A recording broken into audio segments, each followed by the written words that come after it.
en el Señor no me va a fallar.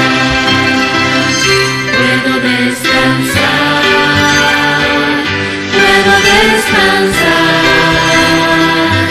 en una mansión. Cristo me dará, si el sol llegara a oscurecer y no brille más, yo igual confío en el Señor, no me va a fallar. Puedo confiar en el Señor, que me va a guiar. Puedo confiar en el Señor, no me va a fallar. Si el sol llegara a oscurecer y no brille más,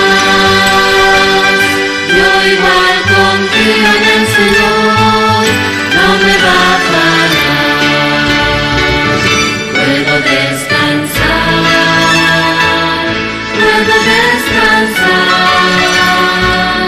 que una mansión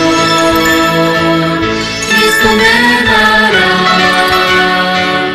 Si el sol llega a oscurecer y no brille más, yo igual confío en el Señor, no me va a fallar.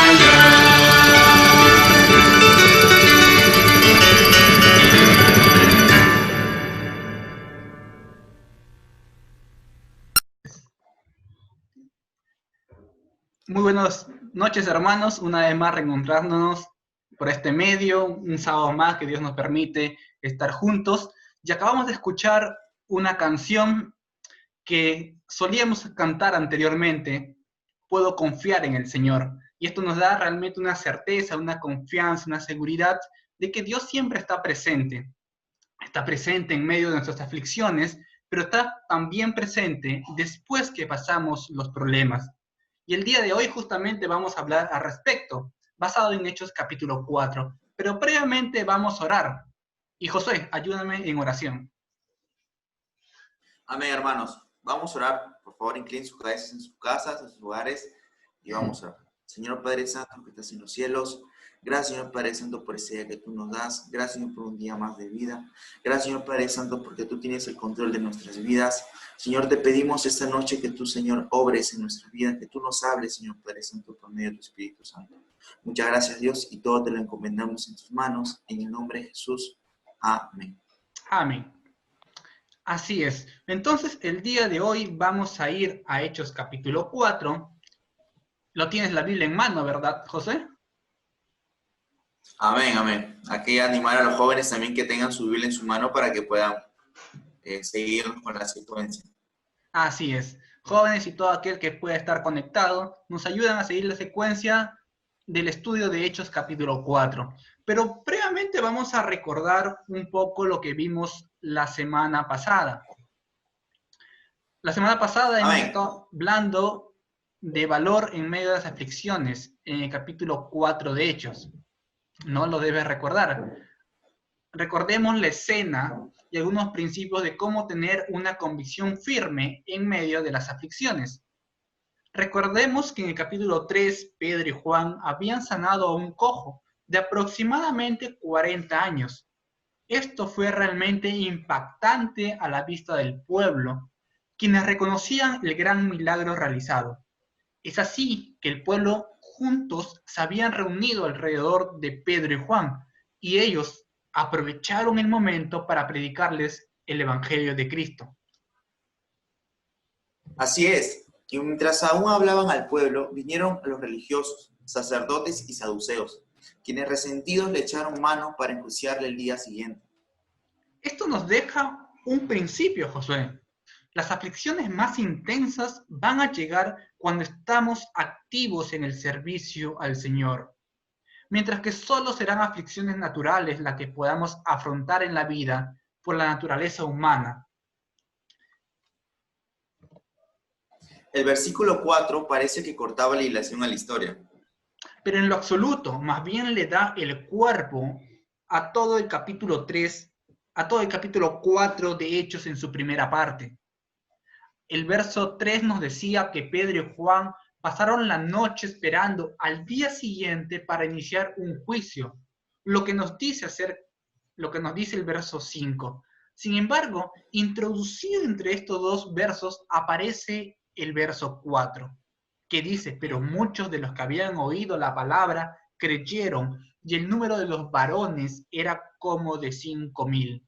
Justamente porque ahí descansa nuestra confianza y valor, en saber que Dios está obrando aún en los momentos más difíciles que nos toca vivir.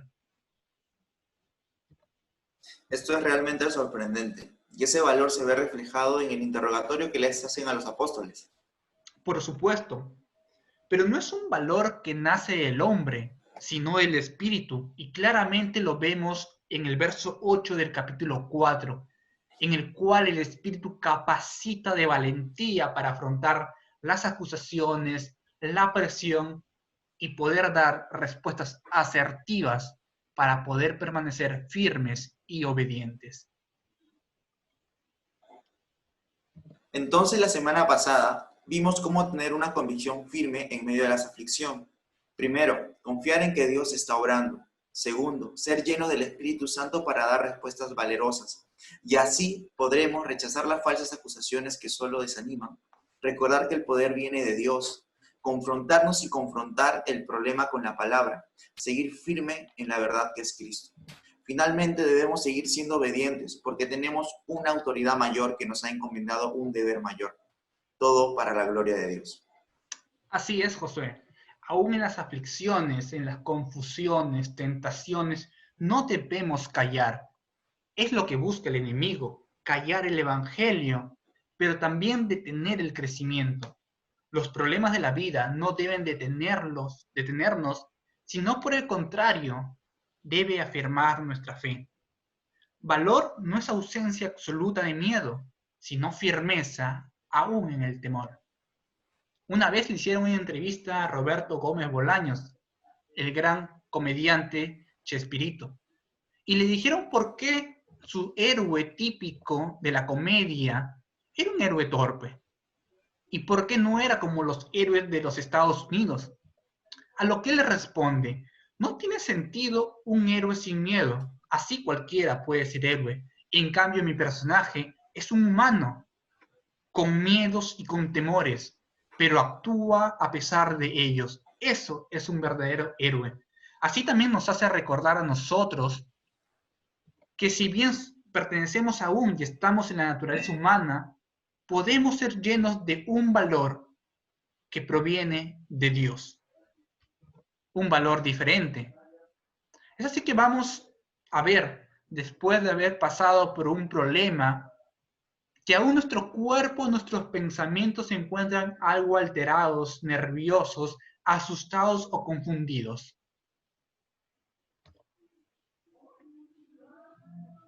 Así es, Marquito. Por ejemplo, cuando a veces recién se acaba de dar un examen en los estudios y esto ha sido complicado o decisivo para pasar de ciclo. Aún el cuerpo está tenso y en algunos casos tiritando. En nuestra mente aún está dando vueltas las preguntas y nos cuesta relajarnos. Aún peor cuando sabemos que vendrán exámenes aún más peores. Y esto nos puede suceder a nosotros, quizás los jóvenes, pero los adultos tienen algunos problemas también tan tensos. Acaban de pagar una deuda que tenían, una mensualidad, y parece que pueden respirar, pero quizás solo momentáneamente, porque después vendrá el siguiente mes una nueva deuda que tienen que sacrificarse nuevamente para poder llegar al día de pago. Esto es realmente estresante y seguramente lo hemos visto, experimentado en nuestros padres. Y a veces oramos y no encontramos paz. La preocupación está aún latente. Traemos nuestras cargas a Dios y aún seguimos cargados. Parece que me libré de una, pero vendrá otra que quizás será aún más complicado. ¿Cómo afrontar entonces una etapa post-aflicción o cómo prepararse para afrontar futuras aflicciones? Es lo que vamos a ver el día de hoy en Hechos capítulo 4 del 23 al 37. Y como ya tenemos Biblia en mano, Josué, ayúdame con leer el verso 23. Amén. Vamos a leer Hechos capítulo 4, versículo 23. Y puestos en libertad, vinieron a los suyos y contaron todo lo que los principales sacerdotes y los ancianos les habían dicho. Genial. Aquí vemos el primer principio de qué tenemos que hacer después de una prueba, una tentación o una aflicción. Habíamos visto cómo habían afrontado con valor y en el espíritu el problema, pero aquí ya están libres. ¿A dónde ir? Es la pregunta. ¿A dónde fueron ellos? Es lo que nos va a enseñar este verso. Luego de las aflicciones, muchos querrán olvidarlo todo, pero no se trata de olvidarlo todo. Se trata de afrontar la etapa post-aflicción de un enfoque cristiano. No tenemos que refugiarnos en la diversión para olvidar los problemas momentáneamente que nos afligen. Hoy en día también muchos estamos esperando la cuarentena que se termine y estamos deseosos de poder regresar a un lugar favorito, al cine, a la playa, quizás a pasear o lo que fuese. Pero muchos no estamos pensando en volver con nuestros hermanos, o quizás sí, pero tenemos que tener un enfoque aún mayor. ¿Para qué juntarme con mi hermano? Y esto nos va a enseñar que tenemos que dar nuestras luchas y también dar testimonio de cómo Dios me ayudó en medio de todo. Y es seguro que muchos de nuestros jóvenes, nuestros hermanos en Cristo, mayores, y en verdad no importa edad, están pasando por situaciones diferentes a la tuya, José, o diferentes a la mía. Y justamente está la iglesia para esto, para escucharnos unos a otros, para entender cuál fue su carga, pero sobre todo para enriquecernos por el testimonio de los demás. Esto muestra cómo Pedro y Juan dice el verso que vinieron a los suyos y contaron lo que le había sucedido. Dice que eran los suyos. Esto muestra una relación de pertenencia, una relación de unidad y que le identifica con ellos. Recordemos también el devocional entre semana que tuvimos de nuestro hermano Henry, el cual decía una frase que quedó grabada: los creyentes permanecemos fuertes solo cuando no estamos solos. Es decir, la iglesia está para darnos confort unos a otros. Y también hace eco las palabras de Jesús en Mateo 12, 46 y 50, porque todo aquel que hace la voluntad de mi Padre que está en los cielos, ese es mi hermano y hermana y madre. Así es, Josué. Si un hermano sufre, la iglesia sufre. Si un hermano lucha, la iglesia lucha. Si un hermano crece, la iglesia crece. Nuestras luchas y victorias deben ser de testimonio ante gozo y crecimiento de la iglesia. Así también, hermanos, vamos a hablar el otro punto que se titula confiar en los atributos, en sus atributos de Dios. Vamos a leer Hechos capítulo 4, versículo 24, que dice: y ellos, habiéndolo oído, alzaron unánimes la voz a Dios y dijeron: soberano, Señor, tú eres el Dios que hiciste el cielo y la tierra, el mar y todo lo que en ello hay. Esto refuerza lo que ya estamos diciendo, que no solamente hay que ir a la iglesia por compromiso, sino tener una comunión real. Esto es oír. Y al oír nos vamos a gozar. De tal manera que vamos a alzar la voz a Dios. No al halagar al hombre, sino alzar la voz a Dios. Pero aquí hay algo realmente que tenemos que rescatar. Como ellos lo hicieron, confiaron en un atributo soberano de Dios. Ellos dijeron: soberano eres, Señor. Tú eres el Dios de todo, del cielo y de la tierra, del mar y todo lo que en ellos hay. Esto habla de que Dios tiene la potestad sobre todo. Él permitió la situación de la aflicción de Pedro y Juan. Era lo que estaban reconociendo. Es una actitud muy diferente al que podemos reaccionar nosotros. Cuando un problema nos rodea, ¿cómo lo abordamos? ¿Por qué, Señor, lo has permitido?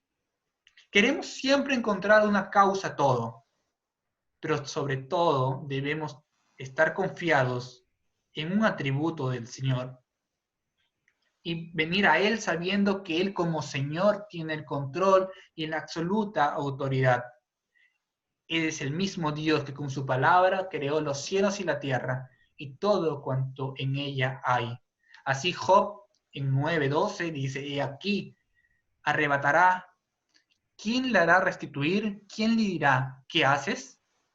Así es, la mano de Dios es poderosa y no podemos ir en contra de ella. Aunque esto parece una respuesta sencilla, fácil y deslindante de los problemas, déjame decirte que no. Por el contrario, es la mejor respuesta confiar en la soberanía de Dios, porque conocer sus atributos nos trae paz. Por ejemplo, conocer la justicia de Dios al pecador le hace saber que tiene una condena. A nosotros nos hace saber que podemos tener consecuencias de nuestras acciones, como le sucedió a David. Conocer del amor de Dios al inconverso lo hace arrepentirse de sus pecados. Y a nosotros nos hace amar más a Dios y más a nuestro prójimo. Así es, hermano. Los atributos de Dios son y deben ser nuestro mayor consuelo antes y durante y después de las aflicciones. Conocer a Dios nos trae paz y gozo. Para seguir con los puntos que vamos a tratar el día de hoy, siguiente punto es confiar en su palabra. Vamos a leer el versículo 25 y 26. ¿Sí? Hechos 4, 25 y 26. Que por boca de David, tu siervo, dijiste, ¿por qué se amotinan las gentes y los pueblos piensan otras cosas vanas? Se reunieron los reyes de la tierra y los príncipes se juntaron en uno contra el Señor y contra su Cristo. Justamente este es un verso al cual nuestro hermano Kevin en su devocional y en su estudio de Salmos ya nos explicó en el Salmo capítulo 2. Habíamos visto que lo primero que tenemos que hacer es confiar, reconocer que Dios tiene el control de todo, su soberanía es absoluta. Pero aquí también nos anima a confiar en su palabra. Encontramos consuelo y sostén en la misma palabra de Dios. Ellos, los apóstoles y todos los que estaban reunidos, alabaron a Dios por su soberanía, pero fueron a las Escrituras y encontraron que todo estaba ya escrito. Y ellos se identifican a David como su siervo. Es decir, aunque había sido un hombre conforme al corazón de Dios, no dejaba de ser solo un siervo en las manos del Omnipotente. Esta expresión que añade Lucas posiblemente sea para hacernos recordar que utilizó a su siervo David para proclamar anticipadamente tal profecía, pero que ahora estaba utilizando a sus siervos, los apóstoles, para ser partícipes de las profecías, con todo lo que esto involucrara. Sufrimiento, pero valentía. Él es soberano para elegir. Podemos confiar con total seguridad que todo cuanto ocurre está en la mente de Dios, trazado con su propósito. Vamos a ver el cuarto punto, hermanos, que dice confiar en la voluntad de Dios. Vamos a leer el versículo 27 de Hechos, que dice, porque verdaderamente se unieron en esta ciudad contra tu santo Hijo Jesús, a quien ungiste, Herodes y Poncio Pilato, con los gentiles y el pueblo de Israel. Así es. Y el versículo 28 completa la idea. Para hacer cuanto tu mano y tu consejo habían antes determinado que sucediera. Esto es confiar en que su soberanía y su palabra van a actuar y se va a desarrollar en la historia según su voluntad. Hay que confiar en su voluntad.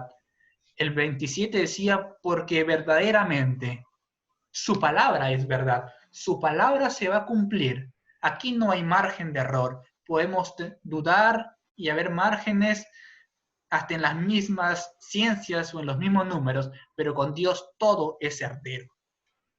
Pero también habla de que todos somos responsables. Habla desde Herodes, Poncio Pilato, quien se quitó supuestamente la responsabilidad de la condena, toda la clase religiosa, pero también el pueblo de Israel. Y dicen los gentiles, todos somos responsables del sacrificio y la muerte de Cristo en esa cruz. Sin embargo, Tenemos que recordar, como dice el verso 28, que todo fue hecho por cuanto su mano y su consejo lo habían determinado que así sucediera. No es que Dios no pudo contra el hombre, no fue que la mano del hombre fue más poderosa que la de Dios, y por eso dieron muerte al Cristo. No, sino que su mano ya lo había determinado, así debía suceder, lo cual no quita en lo absoluto la responsabilidad del hombre, como lo estamos diciendo. Ellos actuaron según la maldad de su corazón. Nadie podrá decir entonces, detén tu mano, Señor, ¿qué haces? Si su mano determina lo que acontece en el mundo, quiero que mi vida esté en su mano y determine mi caminar. Vamos a ver el quinto punto, hermano, que es reconocer mi debilidad. En el versículo 29, de hecho, ¿sí? Capítulo 4, 29 que estamos, vamos a leer, que dice, y ahora, Señor, mira sus amenazas y concede a tus siervos que con todo denuedo hablen tu palabra. ¿Y el 30 qué dice Josué? Del 30 dice, mientras extiendas tu mano para que se hagan sanidades y señales y prodigios mediante el nombre de tu santo Hijo Jesús. Genial. Esto nos da estos dos versículos, el 29 y el 30, que debemos orar por valor. El 29, como decía nuestro hermano Josué, nos habla que tenemos que reconocer nuestra debilidad. Pues esto es lo que expresa. Yo no puedo pedir valor si es que previamente no he reconocido que necesito de ella. Por lo tanto, soy débil. Esta es la petición de la que tenemos que tener cuando somos o hemos pasado ya de una prueba. Y la petición no es que seamos librados de las amenazas, ni las que van a devenir, sino que tengamos valor para enfrentarlas. Jesús en Juan 17:15 dijo, no ruego que los quites del mundo, sino que los guardes del mal. Este es el propósito, seguir hablando el mensaje.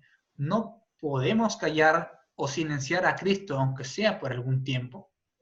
Debemos pedir valentía para seguir hablando, pero tenemos que reconocer nuestra debilidad.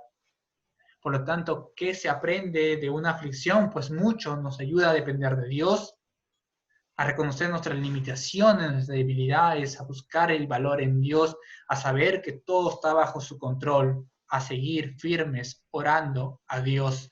Y el verso 30, así como en el anterior reconozco mi debilidad, ahora voy a reconocer su poder, su mano poderosa, que siga haciendo sanidades, señales y prodigios en el nombre del Hijo. Mientras nosotros hablamos, queremos que Él siga actuando poderosamente. Tiene que ser nuestro deseo. Desean que la mano de Dios siga actuando soberanamente, aún en la persecución. Esto tenemos que recapacitar, porque a veces queremos que Dios se manifieste, que su poder se manifieste, que su gloria sea manifestada, pero no queremos ser parte del sacrificio, y Dios demanda esto. Solamente va a haber la extensión del poder de Dios cuando nuestra debilidad está por medio, aún en las aflicciones. En las aflicciones debemos reconocer nuestra debilidad humana y dejar intervenir a Él. Segunda de Corintios 12, del 9 a 10, Pablo dice lo siguiente, y me ha dicho, bástate mi gracia, porque mi poder se perfecciona en la debilidad. Por tanto, de buena gana me gloriaré más bien en mis debilidades, para que repose sobre mí el poder de Cristo, por el cual, por amor de Cristo, me gozo en las debilidades, en afrentas, necesidades, persecuciones, en angustias, porque cuando soy débil, entonces soy fuerte. Hermanos, oremos por valor para seguir firmes y reflejar a Cristo en nuestras vidas, para que su mano poderosa siga actuando a través de nuestra debilidad. Ahora vamos a ver el punto número 6, que es enfocarse en Dios. Vamos a leer Hechos, capítulo 4, versículo 31 y 33. Vamos a orar, por favor. Vamos a leer. Síganos con su mirada. Cuando hubieron orado, el lugar en que estaban congregados tembló y todos fueron llenos del Espíritu Santo y hablaban con denuedo la palabra de Dios. 33. Y con gran poder los apóstoles daban testimonio de la resurrección del Señor Jesús, y abundante gracia era sobre todos aquellos. Así es, del verso 31 al 37, da dos enfoques que se van alternando. Si nos damos cuenta en el 31 que acaba de leer nuestro hermano Josué, habla de que fueron llenos del Espíritu para hablar con de nuevo la palabra. Y en el verso 32 habla de la comunión que tenían. En el 33 nuevamente habla que están hablando con poder de la resurrección de Cristo. Y en el 34 nuevamente hablan de la comunión para suplir las necesidades. Es decir, alterna la acción de los apóstoles de proclamar el Evangelio con la comunión que habían entre los discípulos que seguían a Cristo. Esto habla de los dos enfoques que tenemos que tener permanentemente, enfocados en Dios y enfocados en el prójimo. Es así que son las dos últimas porciones que tenemos que tener en cuenta. Tenemos que seguir adelante con valor. ¿Cómo? Enfocándonos en Dios y enfocándonos en los demás. Cuando nosotros aprendamos a mirarnos menos a nosotros, comenzaremos a ver más la necesidad espiritual para hablar de Cristo y también la necesidad física, económica o de cualquier índole de nuestro hermano. Estas palabras que decía en el 31, que todos fueron llenos del Espíritu, nos hace un eco de lo sucedido en el día de Pentecostés, donde también el lugar tembló, todos fueron llenos del Espíritu y comenzaron a hablar la palabra con denuedo. Y esto nos hace recordar la enseñanza de hace 3 semanas aproximadamente, donde hablábamos en el capítulo 2 de cómo una iglesia puede ser explosiva. Tenemos que hacer énfasis en que nuestro valor proviene del Espíritu. Después de orar, nuestra actitud debe cambiar por la llenura del Espíritu, valor para enfrentar los problemas. Tenemos que tener una unidad en pensamiento como lo tenían los hermanos de la primera iglesia, de un corazón, de un alma y también de los recursos. La multitud misma había aprendido los principios enseñados por los apóstoles, y esto lo vemos en Hechos 2, del 42 al 47, donde permanentemente habla de una unidad y de ver la necesidad de nuestros hermanos. Juan 13, 35 dice, por esto conocerán todos que sois mis discípulos, si tuvierais amor los unos con los otros. Primera de Juan 3, 17 también nos habla al respecto, pero el que tiene bienes en este mundo y ve a su hermano tener necesidad y cierra contra él su corazón, ¿cómo mora el amor de Dios en él? Esto es el enfoque que la palabra nos enseña. Este es el verdadero amor. Amor a Dios y amor a los hermanos van de la mano. Enfocarse en Dios y enfocarse en los hermanos van de la mano.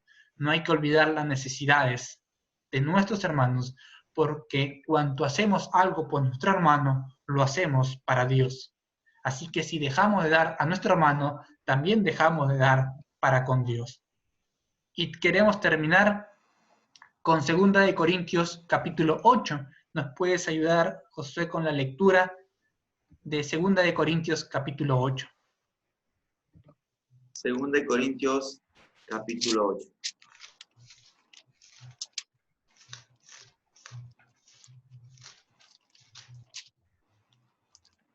Así dice. ¿Sí? El versículo 7, para redondear la idea. Del versículo 7 hasta el Del 1 al versículo 7. 24. Del 1 al 7. Del 1 al 7. Okay. Asimismo, hermanos, os hacemos saber la gracia de Dios que se ha dado a las iglesias de Macedonia, y en grande prueba de tribulación, la abundancia de su gozo y de su profunda pobreza, abundaron en riquezas de su generosidad. Pues doy testimonio de que con agrado han dado conforme a sus fuerzas, y aún más allá de sus fuerzas, pidiéndonos con muchos ruegos que les concedamos el privilegio de participar en el servicio para los santos. Y no como los esperábamos, sino que asimismo se dieron primeramente al Señor y luego a nosotros por la voluntad de Dios, y de manera que exhortamos a Tito, para que tal como comenzó antes, asimismo acabe también entre vosotros esta obra de gracia. Por tanto, como en todo abundáis en fe, en palabra, en ciencia, en toda solicitud, y en vuestro amor para con nosotros, abunda también esta gracia. Amén. Y esto nos hace recordar que a veces nos enfocamos en nuestra necesidad y no en la necesidad de nuestros hermanos. Cuando aprendamos a amar a Dios, amaremos a los hermanos, y cuando amamos a Dios, aprenderemos a amar al Señor. La carga de nuestra aflicción va a disminuir cuando comenzamos a quitar la mirada en nosotros y nos enfocamos en Dios y en el bien de nuestro prójimo. Aprendamos a vivir para servir y llamar a los demás, en lugar de buscar que los demás nos sirvan y recibir amor. Recordemos que hemos sido llamados a ser siervos. Solo queremos tener valor para seguir amando.